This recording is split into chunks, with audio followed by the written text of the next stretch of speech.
दोस्तों, संसद के 2 दिन के सत्र में लगातार शपथ ग्रहण चल रहा है। यानी नए सांसद जो चुनकर आए हैं वो शपथ ले रहे हैं। जो एक भाषा शैली है उसका इस्तेमाल करते हुए आखिर में कोई जय समाजवाद, कोई जय भीम, कोई मोदी जिंदाबाद, कोई अटल बिहारी वाजपेयी जिंदाबाद, तो कोई अखिलेश यादव जिंदाबाद का जिक्र कर रहा है। लेकिन जब ऐसा ही जिक्र कांग्रेस पार्टी के एक सांसद या यूं कहा जाए निर्दलीय सांसद जो कांग्रेस पार्टी के नेता हैं, उन्होंने शपथ लेने के बाद अपने मन की बात कही, तो सत्ता पक्ष में बैठे हुए खासकर मोदी के एक लाडले को इतना बुरा लगा कि वो टोका टोकी करने लगे। लेकिन ठीक उसी वक्त वहीं स्पीकर के बिल्कुल बराबर में खड़े होकर राहुल गांधी के इस कमांडर ने उन मोदी के लाडले की बोलती बंद कर दी। भरी संसद में ऐसी लताड़ लगी है कि आने वाले वक्त में कभी भी वो राहुल गांधी के इस कमांडर को टोकेंगे नहीं। नमस्कार, मैं हूं प्रज्वल गौतम और आप देख रहे हैं टाइम्स एक्सप्रेस। अलग अलग आपने देखा होगा, जब प्रधानमंत्री नरेंद्र मोदी शपथ लेने आए थे तो राहुल गांधी और अखिलेश यादव ने टोका टोकी नहीं की, बल्कि उनको संविधान की प्रतियां दिखा दी थी। इसके बाद आपने लगातार देख रहे होंगे जो जो अपनी शपथ ले रहा है और उसके बाद संविधान की जय, समाजवाद की जय, हमारे देश की जय, लगातार ये बातें हो रही अलग अलग तरीके से। मतलब जो सांसद अपने तरीके से समझ रहे हैं उस तरीके से वो बोल रहे हैं। कोई महान जनता जिंदाबाद के नारे लगा रहा है, तमाम चीजें हो रही हैं और ये होना चाहिए, कोई गलत बात नहीं। लेकिन इन सब के बीच पप्पू यादव आए। बिहार के पूर्णिया से पप्पू यादव निर्दलीय चुनाव लड़े, लेकिन वो कांग्रेस पार्टी के नेता और उन्होंने सीधे तौर पर कांग्रेस पार्टी ज्वाइन कर ली है। एक तरीके से वो निर्दलीय सांसद के तौर पर जाने जाएंगे, लेकिन वो कांग्रेस पार्टी के यानी इंडिया गठबंधन के वो शपथ लेने पहुंचे थे। जब एक तरफ अलग अलग तरीके से अलग अलग बातें और अपने अपने जो मन के विचार है आखिरी में कोई रख रहा है, तो ऐसे ही पप्पू यादव ने रखा था। पप्पू यादव ने बिहार के लिए, बिहार वालों के लिए, नीट परीक्षा वाले परीक्षार्थी जो परेशान चल रहे हैं उनको लेकर 2-3 बातें उन्होंने बोल दी। इस पर बीच में न्यूज चैनल तो नहीं बता रहा, लेकिन खबर एक जगह छपी है कि किरण रिजिजू ने आपत्ति दर्ज करी थी और उसके एवज में जो पप्पू यादव ने करारा झटका दिया है वो आपको जरूर सुनना चाहिए। आपसे ज्यादा न 6ठा बार सांसद हूँ, आप हमको सिखाइएगा।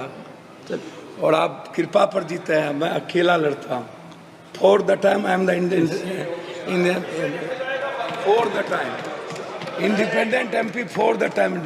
Not tell me what happened, so I tell me. ये भगवान का नाम नहीं, ये मत बताइए। नहीं, ये मत बताइए श्री। तो लुटियंस मीडिया नाम के ट्विटर हैंडल से ट्वीट किया गया, क्या लिखा? जब बीजेपी के एक सांसद ने पप्पू यादव को ज्ञान देने की कोशिश की तो ये हुआ। दरअसल वो ज्ञान दे रहे थे तो इस पर साफ साफ बता दिया कि मैं कृपा से जीता हुआ नहीं हूं, किसी कृपा से जीता हुआ नहीं हूं, अकेले अपने दम पर चुनाव लड़ा भी है और 4 बार से निर्दलीय सांसद, इसलिए मुझे सिखाने की जरूरत नहीं है। इस खबर को देखिए, छापा भी है आज तक ने। आज तक ने खबर में क्या लिखा? इन्होंने कहा 6ठी बार का सांसद हूं, आप हमको सिखाएंगे। नारेबाजी करने से रोका तो पप्पू यादव ने किरण रिजिजू पर साधा निशाना। देखिए क्या क्या हुआ। लोकसभा में सांसदों के शपथ लेने की प्रक्रिया जारी है। ऐसे में आज दिन भर कई ऐसे वीडियो सामने आए जिसमें विवाद हुआ। इसके बाद लोकसभा के रिकॉर्ड से विवादित बयानों और नारों को हटा दिया गया। इस बीच बिहार के पूर्णिया से जीते पप्पू यादव भी शपथ लेने संसद पहुंचे। ऐसे उन्होंने नारेबाजी की कोशिश की तो संसदीय कार्य मंत्री किरण रिजिजू और पूर्व स्पीकर ने उन्हें रोका। ऐसे में पप्पू यादव ने सत्ता पक्ष के सांसदों की तरफ निशाना साधते हुए कहा कि मैं 6 बार का सांसद हूं, आप मुझे सिखाएंगे। दरअसल उन्होंने अपने भाषण की शुरुआत प्रणाम पूर्णिया, प्रणाम बिहार, सलाम बिहार, जोहार बिहार से की। ऐसे में तमाम चीजें हो रही थी। क्या हुआ? भोजपुरी में शपथ तो बाद में की नारेबाजी। पप्पू यादव ने भोजपुरी भाषा में शपथ ली। अपनी शपथ के अंत में उन्होंने धन्यवाद बोलते हुए नीट परीक्षा दोबारा कराने की मांग की। साथ ही उन्होंने बिहार को विशेष राज्य के दर्जे की भी मांग वहीं खड़े होकर की। उन्होंने सीमांचल जिंदाबाद, मानवतावाद जिंदाबाद के नारे लगाए। ऐसे में प्रोटेम स्पीकर और संसदीय कार्य मंत्री किरण रिजिजू ने उन्हें नारेबाजी रोकने को कहा। और इसी पर पप्पू यादव ने अच्छे सलीके से किरण रिजिजू को समझा दिया है कि कम से कम अपनी पार्टी के सांसदों को समझाइए, हमें नहीं। क्या कहा उन्होंने? वैसे मैंने आपको सुनवा दिया है, लेकिन उन्होंने क्या कहा? आप कृपा पर जीते होंगे, मैं निर्दलीय जीता हूं। तो पप्पू यादव ने कहा मैं 6 बार का सांसद, आप मुझे सिखाएंगे। इसके आगे पप्पू यादव ने सत्ता पक्ष के नेताओं की ओर इशारा करते हुए कहा कि आप कृपा पर जीते होंगे, मैं निर्दलीय जीता हूं। पप्पू यादव बोले मैं 4थी बार निर्दलीय चुनाव जीतकर यहां आया हूं। कुल मिलाकर पप्पू यादव ने पहले ही दिन ऐसा धमाकेदार लताड़ लगाई है सत्ता पक्ष के नेताओं को और खासकर संसदीय कार्य मंत्री किरण रिजिजू को कि वो याद रखेंगे और ये बात मैं क्यों बार बार कह रहा हूं लताड़ शब्द का इस्तेमाल। आप कहेंगे वो तो भाई संसदीय कार्य मंत्री है तो उनको होगा, बिल्कुल। किरण रिजिजू को और ये बीजेपी के नेताओं को तभी याद आया जब पप्पू यादव ने वो वाली सारी बातें मांगी जो हमारे देश के लोगों की मांग है। एक सांसद होने के नाते हो सकता है आप कहेंगे शपथ में ये सब कह रहे तो फिर जय समाजवाद और अटल बिहारी वाजपेयी जिंदाबाद, मोदी जिंदाबाद भी नहीं करना चाहिए। जो संविधान के तहत शपथ लिखी हुई वो पढ़कर जाए हर सांसद। क्यों हिंदू राष्ट्र का जिक्र किया? क्या किरण रिजिजू ने अपने सांसद से कहा ये हिंदू राष्ट्र जिंदाबाद की बात कहां से आ गई? ये संविधान के खिलाफ है, उन्होंने रोका, लेकिन इन्हें सारा ज्ञान दूसरे को देना, यही ज्ञान दिया जा रहा था। तभी पप्पू यादव ने लताड़ा। हिंदू राष्ट्र का तो ऐसा मसला जो सीधे तौर पर संविधान के खिलाफ है।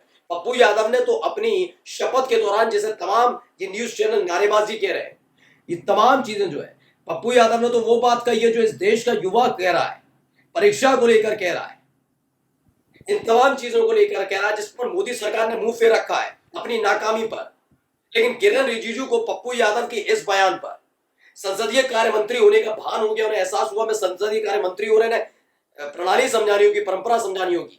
लेकिन उस समय मुंह में दही जमा कर बैठ गए किरण रिजिजू। जब उनकी ही पार्टी का एक बिगड़ैल सांसद शब्द का इस्तेमाल करूंगा, मेरे संविधान का अपमान करता है वो व्यक्ति, जब हिंदू राष्ट्र जिंदाबाद की बात करता है। सुनिए, मैं बयान भी सुनवा देता हूं उनका, सुनिए। पद को मैं ग्रहण करने वाला हूं, उसके कर्तव्यों का श्रद्धापूर्वक निर्वहन करूंगा। जय हिंदू राष्ट्र, जय भारत।